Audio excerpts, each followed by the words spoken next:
क्या भारती एयरटेल सिर्फ telecom company है या इंडिया की डिजिटल ग्रोथ और डेटा कंजम्पशन स्टोरी का सबसे बड़ा बेनिफिशियरी बन चुका है? ARPU, 4G से 5G ट्रांजिशन, अफ्रीका बिजनेस और डेट लेवल, ये सब फ्यूचर अर्निंग्स को कैसे इम्पैक्ट कर रहे हैं?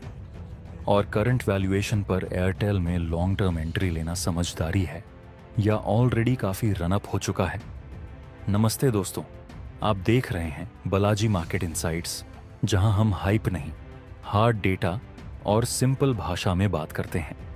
आज के इस वीडियो में हम भारती एयरटेल का डिटेल्ड ब्रेकडाउन करेंगे।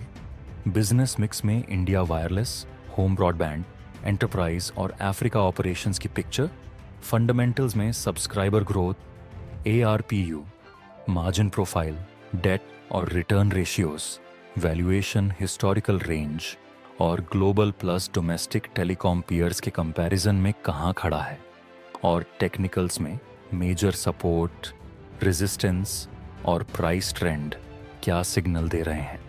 वीडियो के अंत तक आपको क्लियर आइडिया होगा कि भारती एयरटेल आपके लॉन्ग टर्म डिजिटल और डेटा कंजम्पशन पोर्टफोलियो के लिए कोर होल्डिंग बन सकता है या नहीं। शुरू करने से पहले एक ज़रूरी बात, ये पूरा वीडियो सिर्फ शैक्षणिक और एजुकेशनल पर्पस के लिए है। मैं सेबी रजिस्टर्ड एडवाइज़र नहीं हूँ।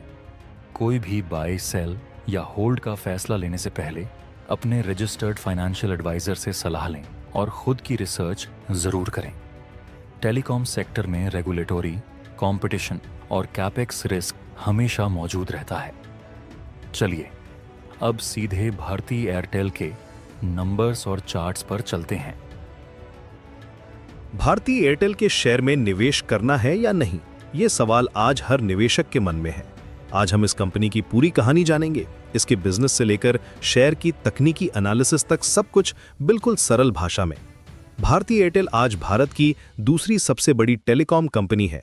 दिसंबर 2025 में इसका शेयर प्राइस लगभग 2084 रुपए के आसपास ट्रेड कर रहा है। पिछले एक साल में इसके शेयर में 30% से ज्यादा की बढ़ोतरी हुई है। लेकिन क्या यह सिर्फ एक टेम्परेरी रैली है या फिर कुछ मजबूत फंडामेंटल्स के कारण है? आइए जानते हैं। पहले बात करते हैं कंपनी के बिजनेस मॉडल की। एयरटेल के मुख्य 3 सेगमेंट्स हैं: India mobile services, Africa operations और Airtel business. India mobile services से कंपनी को सबसे ज्यादा रेवेन्यू आती है। FY24 में इस सेगमेंट से 941,000 करोड़ रुपए की कमाई हुई। अफ्रीका ऑपरेशन से 411,000 करोड़ और एयरटेल बिजनेस से 208,000 करोड़ रुपए का रेवेन्यू आया। अब देखते हैं कंपनी के लेटेस्ट क्वार्टरली रिजल्ट्स। सितंबर 2025 क्वार्टर में एयरटेल का कंसोलिडेटेड रेवेन्यू 52,873 करोड़ रुपए रहा, जो पिछली क्वार्टर से 5.81% ज्यादा है। ईयर ऑन ईयर बेसिस पर यह 26.7% की शानदार ग्रोथ है। नेट प्रॉफिट 6,791 करोड़ रुपए रहा, जो पिछली क्वार्टर से 14.19% बढ़ा है। कंपनी का EBITDA मार्जिन भी काफी अच्छा है, 32.35%। ये दिखाता है कि एयरटेल अपने ऑपरेशंस को एफिशिएंटली चला रही है। ROE यानी रिटर्न ऑन इक्विटी 25.58% है, जो पिछले 5 साल के एवरेज 8.59% से काफी बेहतर है। अब बात करते हैं शेयर होल्डिंग पैटर्न की। सितंबर 2025 के डेटा के अनुसार प्रमोटर्स के पास 50.27% शेयर्स हैं। ये पिछले क्वार्टर के 51.25% से थोड़ा कम है। फॉरेन इंस्टीट्यूशनल इन्वेस्टर्स यानी FIIs के पास 27.72% शेयर्स हैं, जो बढ़ रहा है। म्यूचुअल फंड्स के पास 11.32% और रिटेल इन्वेस्टर्स के पास केवल 2.79% शेयर्स हैं। टेक्निकल एनालिसिस की बात करें तो एयरटेल का शेयर प्राइस करंटली 2084 रुपए के आसपास है। 52 वीक हाई 2174.5 रुपए और 52 वीक लो 1559.5 रुपए है।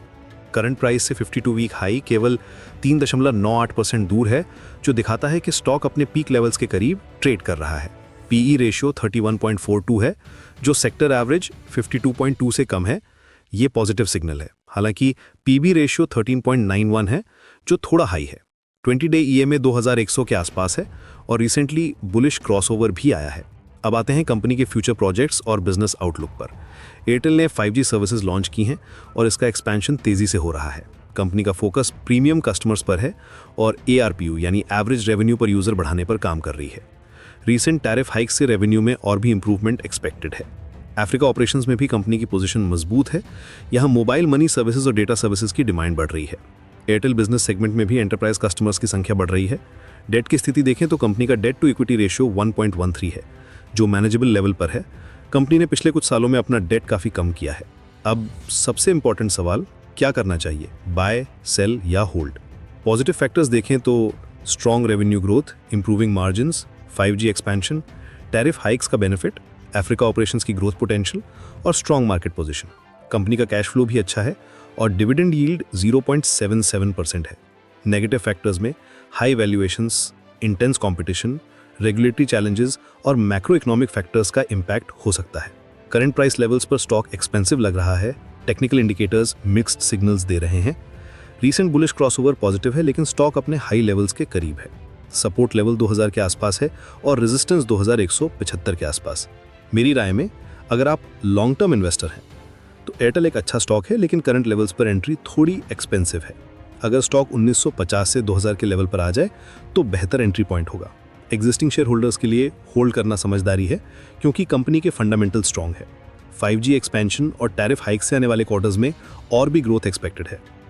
रिस्क फैक्टर्स को भी ध्यान में रखना जरूरी है। टेलीकॉम सेक्टर में कंपटीशन हमेशा रहती है और रेगुलेटरी चेंजेस का इम्पैक्ट हो सकता है, इसलिए अपनी रिस्क एपेटाइट के अनुसार ही इन्वेस्टमेंट करें। निष्कर्ष ये है कि भारती एयरटेल एक फंडामेंटली स्ट्रॉन्ग कंपनी है जिसका फ्यूचर ब्राइट है, लेकिन करंट वैल्यूएशंस को देखते हुए पेशेंस रखना जरूरी है। अगर आप सिस्टमैटिक इन्वेस्टमेंट प्लान के थ्रू इन्वेस्ट करना चाहते हैं तो ये एक अच्छा ऑप्शन हो सकता है। याद रखिए, शेयर मार्केट में कोई भी इन्वेस्टमेंट रिस्क फ्री नहीं होती है। हमेशा अपनी रिसर्च करें और फाइनेंशियल एडवाइजर से सलाह लेकर ही कोई भी इन्वेस्टमेंट डिसीजन ले। तो दोस्तों, ये था हमारा डेटा बेस्ड नज़रिया भारती एयरटेल पर, जहां हमने ARPU, ग्रोथ, डेट और वैल्यूएशन को एक साथ समझने की कोशिश की। अगर आपको एयरटेल पर यह एनालिसिस यूजफुल लगा हो तो वीडियो को लाइक कीजिए। डिजिटल इंडिया और टेलीकॉम थीम में इंटरेस्टेड दोस्तों के साथ शेयर कीजिए और ऐसे ही ऑनेस्ट, नो हाइप एनालिसिस के लिए बालाजी मार्केट इनसाइट्स चैनल को सब्सक्राइब कर दीजिए। कमेंट में ज़रूर लिखिए, क्या आप पहले से एयरटेल के शेयर होल्डर हैं? आपका view long term data consumption story पर कितना स्ट्रॉन्ग है और आगे आप किस टेलीकॉम या डिजिटल थीम स्टॉक का ब्रेकडाउन देखना चाहते हैं? हम यहाँ शॉर्ट टर्म टिप्स नहीं, डेटा, लॉजिक और रिस्क को बैलेंस करके व्यू शेयर करते हैं, ताकि फाइनल डिसीजन हमेशा आपके हाथ में रहे। एक छोटा रिमाइंडर, यह वीडियो केवल एजुकेशन और नॉलेज के लिए है। यह किसी भी तरह की पर्सनल बाय, सेल या होल्ड की सलाह नहीं है।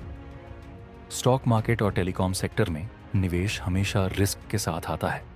कोई भी फैसला लेने से पहले अपने फाइनेंशियल एडवाइजर से सलाह और खुद की डिटेल्ड रिसर्च जरूर करें। धन्यवाद दोस्तों, फिर मिलेंगे अगले एपिसोड में एक और निफ्टी 50 डिजिटल या कंजम्पशन स्टॉक एनालिसिस के साथ। आप देख रहे थे बालाजी मार्केट इनसाइट्स, जहां हाइप नहीं, हार्ड डेटा और सिंपल भाषा में बात होती है। ऐसे ही और स्टॉक्स पर डीप, सिंपल और डेटा बेस्ड एनालिसिस के लिए वीडियो को लाइक कीजिए, दोस्तों के साथ शेयर कीजिए और बालाजी मार्केट इनसाइट्स को सब्सक्राइब करके अपनी स्टॉक मार्केट लर्निंग जर्नी आज ही शुरू कीजिए।